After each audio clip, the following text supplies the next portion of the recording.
नमस्कार। खास मुलाकात में आप सभी का बहुत बहुत स्वागत है। आज हमारे साथ हैं mister Abhinav Sharma, practising advocate, supreme court and high court. Mister Sharma, आपका स्वागत हमारे कार्यक्रम में। नमस्कार अनीता जी। आज हम आपसे वकालत एक करियर की तरह और जुडिशरी का रोल, इसके बारे में आपसे बहुत सारे प्रश्न करेंगे। लेकिन सबसे पहले, जैसे हम लोग कहें कि जो हमारा इंसान का शरीर है वो बहुत सारे छोटे छोटे सेल से बना है, तो पूरा जुडिशरी सिस्टम एक वकील, एक लॉयर के कंधों पर टिका हुआ है जी। तो लॉयर के लिए बनने के लिए क्या एप्टीट्यूड, क्या क्वालिटीज जरूरी है? अनीता जी, एक बहुत सारवान प्रश्न है आज की तारीख में। जब हम बात करते हैं पिछले हमारे 60 जो साल निकले हैं, जो पिछले 6-7 दशक हमारे इस भारतवर्ष के निकले हैं, आज़ादी से 10 साल पहले और आज़ादी के बाद का 10 साल जो समय रहा वो विशेषकर वकीलों का समय रहा, लॉयर्स का समय रहा। और आज भी वो एक समय आया है जो पिछले समय से जिस तरीके के रूप हमने देखे हैं आंदोलनों के देश के अंदर, एक नया सूत्रपात हमारे देश में एक कानून को लेकर के हुआ, तो एक मुहिम हम पूरे देश में देख रहे हैं, लोगों की जागरूकता हम देख रहे हैं।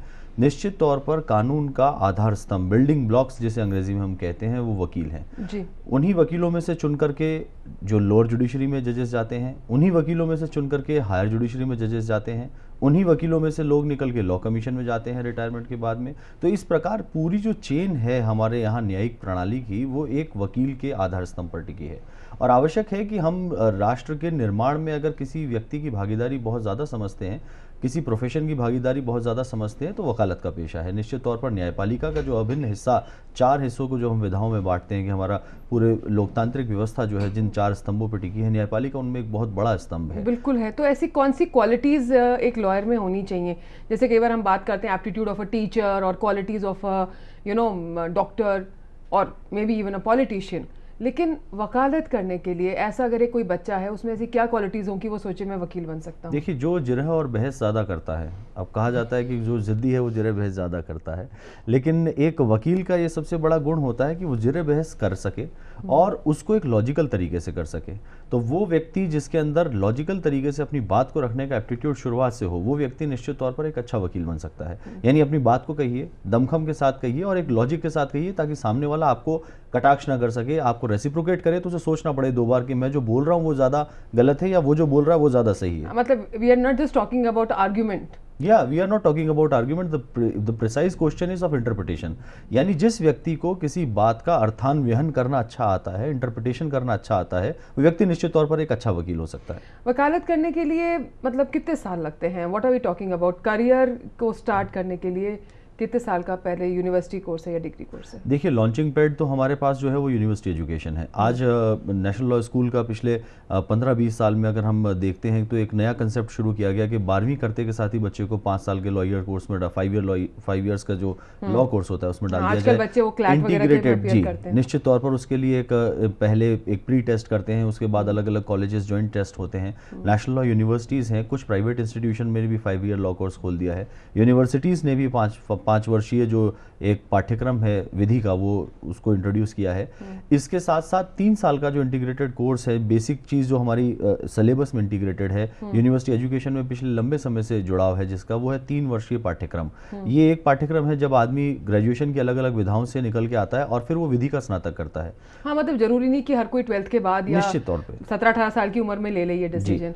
तो इसके बाद हम लोगों ने एक बार ये कर लिया, या तो 5 ईयर कर लिया या 3 ईयर कर लिया। तो जैसे आजकल मेडिकल हैं, टीचर्स हैं, हर एक में सुपर स्पेशलाइजेशन होता है या स्पेशलाइजेशन होता है। What are the potential in law in this field? देखिए, जिसमें स्पेशलाइजेशन के अंदर अलग अलग ब्रांचेस हैं और हमारे यहाँ पर शिक्षा का स्तर जो है विधि का, अगर हम बात करते हैं राजस्थान की, तो निश्चित तौर पर जो एजुकेशन सिस्टम है वो अच्छा है, लेकिन पाठ्यक्रम भी बहुत अच्छा है। लेकिन एक जो ड्रॉबैक हमारे साथ है वो है शिक्षकों का। जो शिक्षक वर्ग आज की तारीख में शिक्षण और अध्यापन के लिए बैठा है, वो या तो टेम्परेरी है, या वो पार्ट टाइम है, या वो इस तरीके का शिक्षक है जिसका विधि के साथ रूपांतरण जो है वो उतना तेजी से नहीं हो पा रहा जिसकी आवश्यकता है। नेशनल लेवल पर रैंकिंग वाला राजस्थान में कौन सा लॉ कॉलेज है? नेशनल लेवल पर रैंकिंग के लिए हमारे पास नेशनल लॉ यूनिवर्सिटी है जोधपुर के अंदर, जो अपने आप में एक विशिष्ट स्थान रखती है।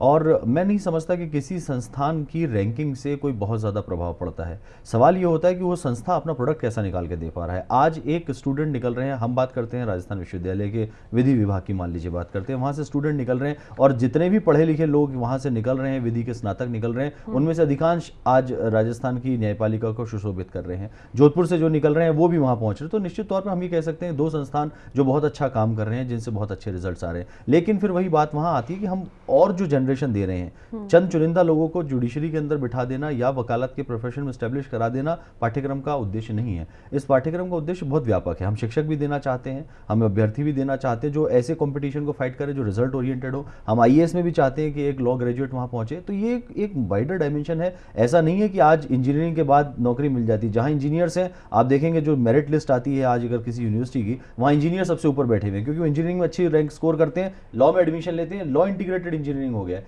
एमबीए पास स्टूडेंट भी लॉ कर रहा है आ जा करके। तो ये एक डायमेंशन बन गया है लॉ का कि जरूरत बन गई है। हर ब्रांच, हर मल्टी स्पेशलिटी के साथ साथ इंटरडिसिप्लिनरी पढ़ाइयाँ जो हैं वो ज़रूरी हो गई हैं। मैनेजमेंट हुआ, इंजीनियरिंग हुआ, डॉक्टर हुआ, अब आप मेडिकल जूरिस्ट की बात कर लें तो जो डॉक्टर्स हैं वो लॉ करते हैं और फिर मेडिकल जूरिस्ट बनते हैं। यानी एक कानून की व्यवस्था हर जगह फैली हुई है। तो जब हम बात करते हैं रूल ऑफ लॉ की देश में, तो निश्चित तौर पर इस कानून का योगदान हर डायमेंशन में है। ये एकमात्र ऐसा सब्जेक्ट है जिसके साथ बहुत सारे डिसिप्लिन आपस में, and in fact not even discipline, मैं तो कहूँगी कि कॉमन मैन को भी इसका ज्ञान होना बहुत जरूरी है। निश्चित तौर पर बहुत जरूरी है और आवश्यकता है कि आज पाठ्यक्रमों में कानून के कुछ चुनिंदा ऐसे हिस्से हैं जो पढ़ाए जाने चाहिए। हम डायरेक्टिव प्रिंसिपल्स तो पढ़ा देते हैं, लेकिन हम हमारी फंडामेंटल राइट्स तो पढ़ा देते हैं, लेकिन डायरेक्टिव प्रिंसिपल्स जो हैं, जो हमारी ड्यूटीज हैं, कर्तव्य हैं संविधान के अंदर दिए, वो नहीं पढ़ाते हैं। आप पूछ लीजिए कि हमारा फंडामेंटल राइट क्या है, बोलने का अधिकार सबको है, लेकिन समाज को बचाने के क्या ड्यूटीज हैं वो किसी को नहीं पता। बिल्कुल, तो सवाल आपसे और भी हैं, लेकिन एक छोटे से ब्रेक के बाद, हम ब्रेक के बाद अभी वापस आते हैं। आप लोग देख रहे हैं खास मुलाकात।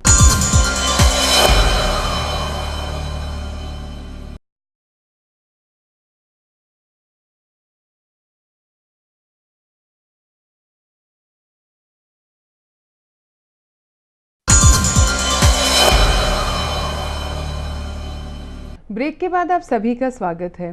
तो मिस्टर शर्मा, जैसे आप हमें बता रहे थे अभी कि भाई it is a good career and everybody should be interested in law, लेकिन वकालत को ये भी तो कहा जाता है ना कि भाई बहुत टाइम लग जाता है सेटल होने में। भैया सालों साल बाहर वो खोखा या दफ्तर डाल के बैठे रहो, धीरे धीरे रेपुटेशन बनती है।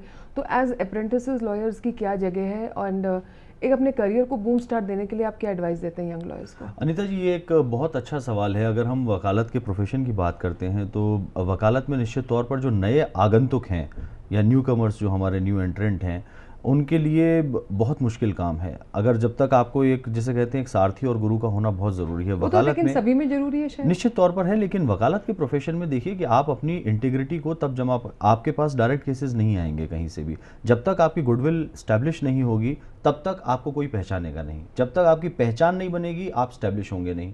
और उस सब के लिए एक बहुत सख्त और कोर ज़रूरत जो है वो है, नंबर 1, एक लॉयर में इंटीग्रिटी होनी चाहिए, not only towards his profession but also towards the judiciary where he is standing, towards the fraternity where he is working and towards the bench which holds a respect। और ये चीज़ देखनी lawyer की जिम्मेदारी है कि जिस बेंच के सामने वो प्रैक्टिस कर रहा है या जिन जजेस के सामने वो जा रहा है। मैं केवल एक राजस्थान उच्च न्यायालय की बात नहीं करता, मैं बस सभी न्यायालयों की बात करता हूँ जहाँ पर भी एक वकील है, एक लाइसेंस्ड वकील है जिसके पास सनद है, वो कहीं पर भी अपीयर हो सकता है। तो आप जब जाते हैं तो आपकी एक जिम्मेदारी है, एक उत्तरदायित्व है न्यायपालिका के प्रति। आप ऑनेस्ट रहिए, अपनी बात को पुरजोर शब्दों में कहिए, लेकिन बी ऑनेस्ट। जहां आपके विरोध में कोई चीज़ जा रही है वो चीज़ पहले बताइए न्यायालय को, ये स्पष्ट रूप से कि साहब ये चीज़ मेरे खिलाफ है, लेकिन फिर भी ये इससे मेरा केस इस तरीके से डिस्टिंग्विशेबल है। लेकिन कितने वकील हैं जो वाकई इतने एक ऊंचे स्टैंडर्ड पे काम करते हैं? निश्चित तौर पर लोग जो क्रैक करते हैं, कहा जाता है लॉयर और लायर में बहुत ज़्यादा अंतर नहीं है। जो चीज़ छुपी हुई है लेकिन बोल नहीं पाते लोग, आप भी शायद प्रत्यक्ष रूप से बात नहीं बोलना पाए चाहेंगी, लेकिन एक ज़रूरत है, ये कहने वालों का एक परसेप्शन है। जो एक आम आदमी साधारण तौर पर दायरे से बाहर खड़ा होकर के चीज़ों को देखता है, वो इस तरीके की बात ये परसेप्शन शायद इसलिए भी है क्योंकि हम आम आदमी कानूनी भाषा समझ नहीं पाते। निश्चित तौर पर। और उसके अलावा एक और चीज़ कि जब हम वकालत के चक्कर में आते हैं या किसी कोर्ट के केस में हम फंसते हैं या कोई हमारा मामला फंस जाता है, तो उसमें दाव पेच इतने ज़्यादा होते हैं, और मानसिक स्थिति वैसी बिगड़ी हुई होती है। तो एक इंप्रेशन इस तरीके का हमारी एक आम, ये किसी व्यक्ति की गलती नहीं है, ये एक आम परिपाटी है। आदमी का एक जो स्वभाव है वो इसी तरीके का बना हुआ है, वो त्वरित रूप से गुस्सा हो जाता है, त्वरित रूप से नाराज ब्लेम करना चाहता है किसी और को अपने अलावा, जो अपने अलावा किसी चीज़ पे दिखती है वो उसके साथ में जो उसके साथ काम कर रहा है। या वकील का जो उत्तरदायित्व, आप ये देखिए कि एक व्यक्ति जो स्वयं न्यायालय में जाकर के, जैसी आप बात कह रही हैं कि हम कानून नहीं जानते, आम आदमी जो बात न्यायालय में कहना चाहता है, वकील वही बात कहता है, वो एक मुखपत्र है। He is just a reciprocation of what the client is. तो इसीलिए वकीलों के ऊपर बार काउंसिल्स ने भी ड्यूटीज डाली हैं, कुछ रिस्पॉन्सिबिलिटीज भी फिक्स की हैं, संस्थाएं बनाई गई हैं। बार काउंसिल का कितना मतलब स्ट्रांग रोल है, क्योंकि देखिए कई bar is it more protective of its lawyers कि भाई हमारे वकीलों को कुछ नहीं होना चाहिए, जैसे कई बार मेडिकल काउंसिल करती है, खास करके हमने कन्या भ्रूण हत्या में देखा कि डॉक्टर्स को पहले कितना प्रोटेक्ट करती थी, अब तो धीरे धीरे सिनेरियो बदल रहा है, या bar council is more of a disciplinary authority? देखिए, बार काउंसिल बेसिकली एक लाइसेंसिंग अथॉरिटी है, और उसके साथ साथ जब ये देखा गया कि ये एक बहुत नोबल प्रोफेशन है जहां उनको सनद देने की और रिकॉग्नाइजेशन देने की बात आई, तो एक काउंसिल बनाई गई कानून के तहत, और उसके साथ साथ एक जिम्मेदारी डाली गई। अमेरिकन बार काउंसिल्स का जो उसका आप अगर मीमो देखेंगे, उसका जो मेमोरेंडम है, उसके अंदर एक क्लॉज डाल रखा है जिसमें प्रोफेशनल एथिक्स को बहुत खूबसूरती से डिफाइन किया हुआ है। लगभग उसी तर्ज पर सभी देशों ने, बार काउंसिल ने जो है डिफाइन किया, और उस प्रोफेशनल कंडक्ट, व्यक्तिक अवचार जिसे कहते हैं, उस प्रोफेशनल कंडक्ट को बार काउंसिल को देखने की जिम्मेदारी दी। कहीं ना कहीं तो एक वकील पे लगाम लगाना पड़ेगा। तो बस वो एक अंकुश है। निश्चित तौर पर आपका ये सवाल कि वो ज़्यादा प्रोटेक्टिव हैं, हाँ होना चाहिए, लेकिन शायद कहीं ना कहीं अभी बार काउंसिल्स भी अपनी जिम्मेदारियां समझते हैं, और निश्चित तौर पर अच्छा काम कर रही हैं सभी बार काउंसिल्स। वकीलों के प्रोफेशन को अगर आज कोई संस्था ने अगर किसी सही जगह पर रख रखा है तो बार काउंसिल है। हाँ, लेकिन ये वकीलों की जिम्मेदारी है कि उस संस्था में जो चुनाव के जरिए लोग चुन करके जाएं वो सही हो। बार काउंसिल मतलब can it do something about the pending cases? क्योंकि देखिए ये एक आम आदमी के लिए, हम सबको यही डर लगता है कि भाई एक बार गए कोर्ट में तो पता चला जी मतलब पोता पोती या दोता दोती लड़ाई लड़ रहे होंगे, हमारे टाइम पे तो सॉल्व नहीं होगा। Why this image?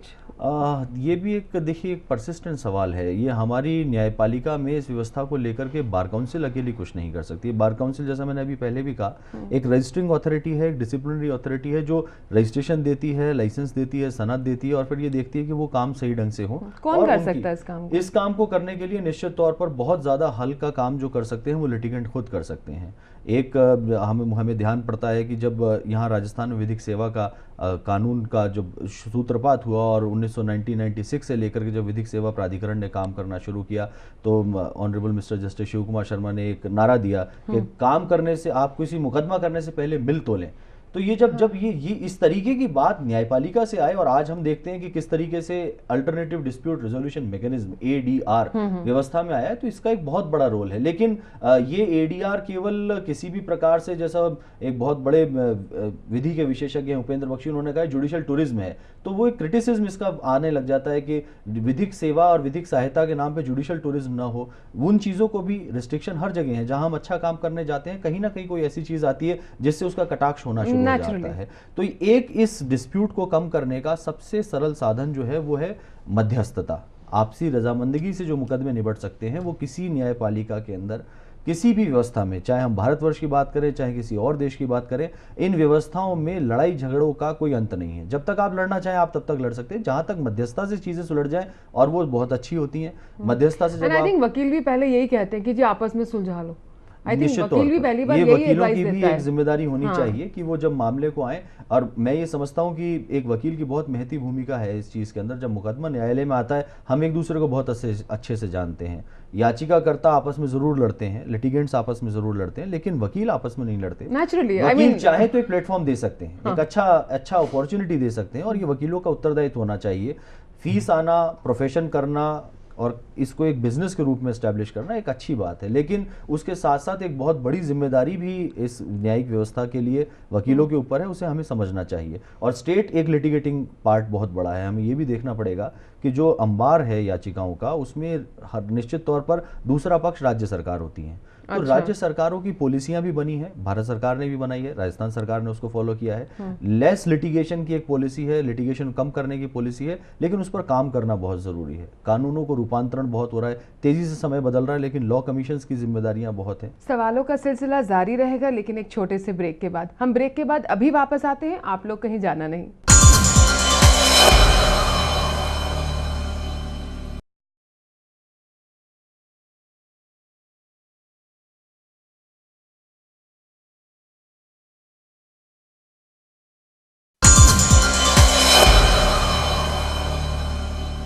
ब्रेक के बाद आप सभी का स्वागत है। तो मिस्टर शर्मा, अक्सर जब कोई करप्शन के चार्जेस लगते हैं या कुछ भी ऐसी बात होती है, तो सबको शांत करने के लिए पॉलिटिकल लीडर्स कह देते ठीक है जी, हम एक कमीशन बिठा रहे हैं जिसकी मतलब अध्यक्ष होंगे फलाने जज या तिगड़े जज या DRA लॉयर काउंसिल होंगे, कोई भी, तो उससे सबको लगता है कि नहीं भैया आप तो ये सब ठीक से हो जाएगा। सो आप माथुर कमीशन में शायद काउंसिल रह भी चुके हैं, तो what is the role of this commission and I mean are they really do they really solve the problem? सवाल ये है कि जो भावना हो इसके पीछे वो बहुत पायस होनी चाहिए। अगर आप भ्रष्टाचार को मिटाना चाहते हैं, समाप्त करना चाहते हैं, ऑनरेबल हाई कोर्ट ने उस डिवीजन बेंच ने उस जजमेंट में लिखा है भ्रष्टाचार समाप्त तो नहीं किया जा सकता लेकिन उस पर अंकुश जरूर लगाया जा सकता है। तो निश्चित तौर पर जो कानून बनते हैं वो अंकुश लगाने के लिए बनते हैं, लेकिन इस तरीके के कमीशन हम केवल एक NN माथुर कमीशन की बात नहीं कर रहे हैं, लेकिन जो आयोग बनते हैं जांच के लिए, चाहे वो किसी घटनाक्रम को लेके बने, चाहे वो किसी फायरिंग को लेकर के बने, चाहे वो किसी और चीज़ को लेके बने, चाहे पानी के राइट्स को लेके बने, जो कमीशन पूरे देश में बनते हैं उन कमीशन के लिए कानून बना हुआ है। अगर उन कानूनों के दायरे में वो कमीशन काम करते हैं, बनते हैं, बहुत अच्छा। लेकिन दुर्भाग्य ये है कि आज की तारीख में जहां हम बात करते हैं लोकायुक्त संस्थान की, जहां हम बात करते हैं कमीशंस की, वो सब टूथलेस हैं। आप कागज के शेर खड़े कर देंगे तो उससे कोई हल नहीं निकलने मतलब सिर्फ वाला। एक रिपोर्ट दे दी और रिपोर्ट गई साइड में। वो कागज के शेर, जो मैंने आपको कहा ना, कागज के शेरों से काम नहीं चलेगा। आपको दहाड़ने वाले, पंजे वाले, नाखून वाले शेर चाहिए जिनका भय हो, क्योंकि सदरलैंड फादर ऑफ क्रिमिनोलॉजी कहलाते हैं और उन्होंने एक अपनी प्रिंसिपल ऑफ क्रिमिनोलॉजी किताब लिखी, उसमें उन्होंने एक बहुत अच्छी खूबसूरत लाइन लिखी थी कि there would have been no crime if there is no crime defined in a statute book. अगर आज आप करप्शन को अपराध न बनाए तो करप्शन अपराध नहीं होगा। अगर आप 376 रेप की पनिशमेंट नहीं रखें तो रेप नहीं होगा। मतलब हम ये माने कि सही और गलत के मायने हमारे समाज में हमारा लॉ सेट करता है, निश्चित तौर पर कानून सेट करता है, कानून को बांचने वाले और ज्यादा लेकिन समाज बहुत तेजी से बदल रहा है सर, बहुत तेजी से समाज बदल रहा है। आपने खुद एक सरोगेसी केस में आप वकालत उसमें कर चुके हैं। इज आवर लॉ रियली मतलब इतना एडवांस है, इतनी जल्दी हमारे लॉ नए नए बन रहे हैं? क्योंकि surrogacy something which is very new, surrogate mother एक बहुत नया कंसेप्ट है।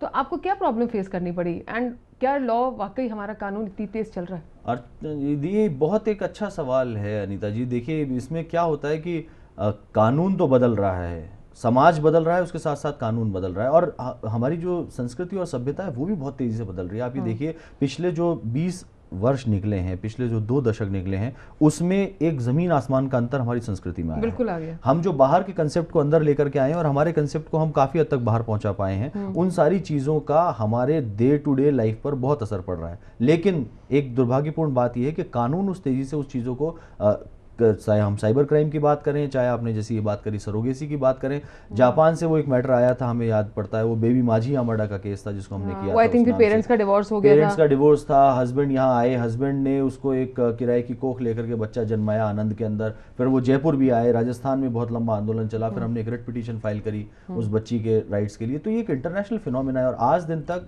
दुर्भाग्य से कई कंट्रीज ने सरोगेसी को बैन कर रखा है। हिंदुस्तान में सरोगेसी को लेकर कोई कानून नहीं है। उस केस के अंदर पर बैंड भी नहीं है। तो वो उच्चतम न्यायालय में जब हम पैरवी कर रहे थे, जब माननीय न्यायाधीश महोदय ने यही सवाल किया कि सरोगेसी आप अवैधानिक कहते हैं, कैसे कहते हैं, कौन सा कानून रोकता है? हमारा जवाब भी एक सवाल था कि आप ये कैसे कह सकते हैं कि ये वैध है, कौन सा कानून इसको वैध करता है? कहीं ना कहीं आपको कानून की सैंक्शन चाहिए, एक सैंक्टिटी चाहिए। मतलब कि लॉ कमीशन का रोल जो आज के दिन है वो बहुत महत्वपूर्ण है, बहुत ज्यादा महत्वपूर्ण है। भारत का विधि आयोग अपनी जगह पर बहुत काम कर रहा है। और राजस्थान में है, राजस्थान के अंदर हमारे लॉ कमीशन नाम की चीज नहीं है। पहले एक समय में बना, लॉ कमीशन डिफंक्ट हो गया, उसके बाद कभी लॉ कमीशन को रिवाइव करने का प्रयास नहीं किया गया। जरूरत बहुत ज्यादा है और आज लॉ कमीशन बनाने के लिए अलग अलग वकीलों को जिम्मेदारी दे दी गई। लेकिन मैं समझता हूं कि व्यवस्थाओं को कुछ बहुत ज्यादा सिस्टमेटिक तरीके से चलाना पड़ेगा। एक संस्थान, ये लॉ कमीशन एक संस्थान है, ये एक इंस्टीट्यूशन है। अगर हम इसको किसी राज्य में खत्म कर देंगे तो उससे कानून कभी नहीं पनप सकता, राज्य का भला कभी नहीं हो सकता। हमें ऐसे संस्थानों को बनाना पड़ेगा जो कानून का समय समय पर जो रूपांतरण हो रहा है, उनका जो म्यूटेशन हो रहा है, जो ट्रांसफॉर्मेशन हो रहा है, उसको देखें। और एक बहुत बड़ा अभिशाप जो हमारे देश के ऊपर है वो है दहेज प्रथा का। लेकिन दहेज का लॉ बार बार ये चीज़ अब उठकर आ रही है कि वो चीज़ मिसयूज भी हो रही है। देखिए इसका एक बहुत सोल्यूशन हमारे कानून ने दे रखा है। 2005 में ये जब आया, 10 साल के अंदर ही ये कानून संवैधानिक चुनौती इसको मिली। 2005 में माननीय उच्चतम न्यायालय ने इसकी संवैधानिकता को अपहेल्ड किया और ये कहा कि अगर कोई कानून का मिसयूज हो सकता है तो इसलिए ये नहीं कह सकते कि वो संवैधानिक है। कोई कानून का अगर गलत दुरुपयोग कर रहा है तो हम ये नहीं कहेंगे कि कानून असंवैधानिक है, कानून का इंप्लीमेंटेशन ठीक नहीं है। इसी के साथ साथ एक राइडर लगाया गया। अगर आप डाउरी प्रोहिबिशन एक्ट देखेंगे तो उसमें धारा 3 और 4 के अंदर जहां डिमांड को और डाउरी देने को अपराध बनाया, लेने को अपराध बनाया है, वहीं पे डाउरी देना भी अपराध है। आखिरी सवाल आपसे जी, आपने I think almost 12 high court में अक्रॉस इंडिया काम किया है, बड़ा ही टेढ़ा सवाल पूछ रही हूँ, बेस्ट फंक्शनिंग किसकी लगी? देखिए, न्यायपालिका की फंक्शनिंग एक सी होती है क्योंकि पूरा हिंदुस्तान एक है और rule of law prevails over this country. सौभाग्य की बात यह है कि आप जहां पर भी जाते हैं वहां पर कानून का जो अर्थान्वयन है वो वकील को करना होता है। तो इट डिपेंड्स अपॉन यू कि आप कानून को किस तरीके से इंटरप्रेट करके कोर्ट के सामने रखते हैं, रिजल्ट वहां से उतने ही अच्छे आते हैं। हाँ, निश्चित तौर पर कुछ कोर्ट ऐसे हैं, अब जैसे झारखंड के अंदर हम अपियर होते हैं, बिलासपुर में, छत्तीसगढ़ में अपियर हुए, और अलग कोर्ट्स हैं, महाराष्ट्र के अंदर भी बॉम्बे हाई कोर्ट है, ओरिजिनल साइड पे अपियरेंस है। तो यहाँ पर कानूनों का जो केसों का बंटवारा है वो सबका अलग अलग तरीके का है।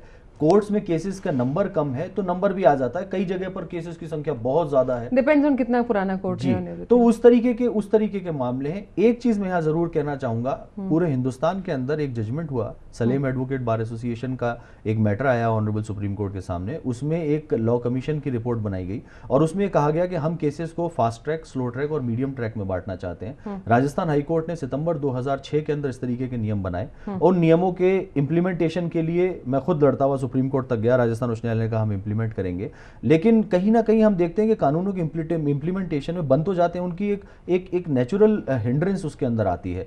आज की तारीख में अगर हम उस जजमेंट के साथ चलें या उन नियम्स के हिसाब से चलें तो कोई भी केस 2 साल से ज्यादा नहीं चल सकता। न्यायाधीश को देखना होगा कि उसके सामने जो केस लगा है वो फास्ट ट्रैक में डालने का केस है, स्लो ट्रैक में डालने का केस है या मीडियम ट्रैक में डालने का केस है। फास्ट ट्रैक के केसेस से मतलब ये है कि जिनमें टेंडर है, कोई इमरजेंसी है, उसे 6 महीने में आपको डिस्पोजल करना बाध्यकारी है। जो मीडियम ट्रैक के केसेस है उन्हें 1 साल, और जो केसेस लंबे चल सकते हैं जिसमें कोई अर्जेंसी नहीं है, सिविल केसेस है, उनको 2 साल के अंदर अंदर आपको निपटाना होगा। तो ये नियम बन चुके, सुप्रीम कोर्ट का जजमेंट है, हमारे राजस्थान सहित कई राज्यों ने ये नियम बना दिए। अब उन नियमों की पालना सुनिश्चित करना भी बहुत जिम्मेदारी है और उन नियमों को देखना भी बहुत जिम्मेदारी है कि हम कानून बना रहे हैं लेकिन वो कानून प्रैक्टिकल नहीं है, इफेक्टिव नहीं है, तो ऐसे कानूनों को तुरंत बदलना भी चाहिए। तो ये जो मॉड्यूलेशन है ये लाना बहुत ज़रूरी है। आपको इसके लिए हमारी तरफ से बहुत बहुत शुभकामनाएं, क्योंकि हम भी यही चाहते हैं हमारा लॉ सिस्टम और भी इफेक्टिव होए और जल्दी से जल्दी हमारे केस सुलझे। बहुत बहुत शुक्रिया। थैंक यू सो मच, आप हमारे कार्यक्रम में आए। तो ये थे अभिनव शर्मा। अगले हफ्ते हम फिर होंगे आपके बीच एक नई शख्सियत के साथ। तब तक हमें इजाज़त दीजिए। नमस्कार, जय हिंद।